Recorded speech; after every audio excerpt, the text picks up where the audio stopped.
So we're through the first quarter of 2018, and while some people are calling for a massive real estate market correction in Ontario and even Canada for that matter, some are just saying, hey man, things are A-okay. Well, let's take a look at the numbers.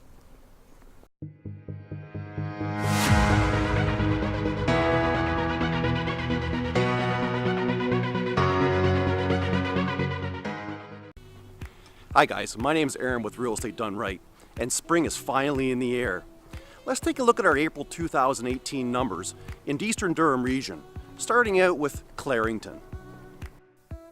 So before we get into all the fine details about these reports, I want to just remind us all about what happened last year in 2017 at this time of the year. See, January, February, March, maybe the very beginning of April, we saw this incredible climb in the market, the prices. So people were jumping into the market in April, May, June, potentially not getting the same results they could have had got in January, February, and March. So therefore, one of the numbers we're going to talk about here is the new listings. And when we take a look at Clarington right off the bat, the new listings for April 2018 over 2017 are down almost 20%. And that's just a reflection of, last year we had an influx of a massive amount of properties hitting the market, people trying to grab what people were getting in January, February, March. So here you can see year over year, down 20% for new listings hitting the market, while all the other numbers remain relatively the same as March 2018, where sale prices are down 15%, active listings are still 75% or higher. Then what that means is at the end of the month, there's 75% more houses sitting ready for sale at the end of the month than there were last year. And then property sold goes right across GTA, guys. We're down 34% in April again over April 2017. And in Clarington, on average, takes you about 3 weeks to sell your property. Pricing it right and getting it ready for your potential buyers, that's the way you want to go. So next up, let's take a look at Oshawa. So Oshawa's numbers, again, the new listings isn't as impactful. It's not the same as Clarington and Whitby that we're going to see coming up. They're actually up 20% over last year. But sale prices in Oshawa, again, down this month over last year, which is expected. Last month it was roughly 15%. They were lower. Now we're at 13%.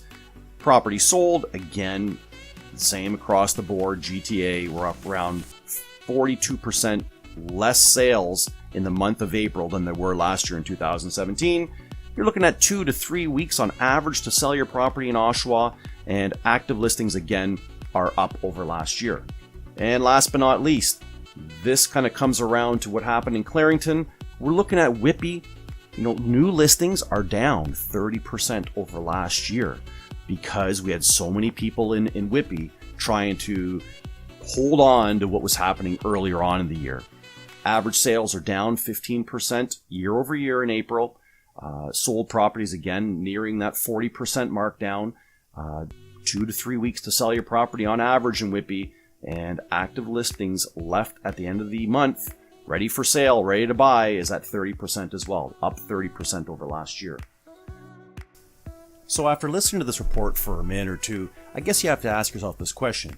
And it's a basic economics theory that when supply is greater than demand, and currently what we're seeing in the real estate market is that there's more houses sitting on the market than are being sold.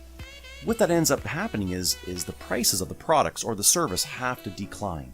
And although they've only declined marginally since last year, there could be a tendency to see this reduction in pricing happening more and more over the next few months. But all in all, if you're buying and selling in the same market, a lot of these numbers won't even affect you. You're either selling high and buying high, or you're selling low and buying low.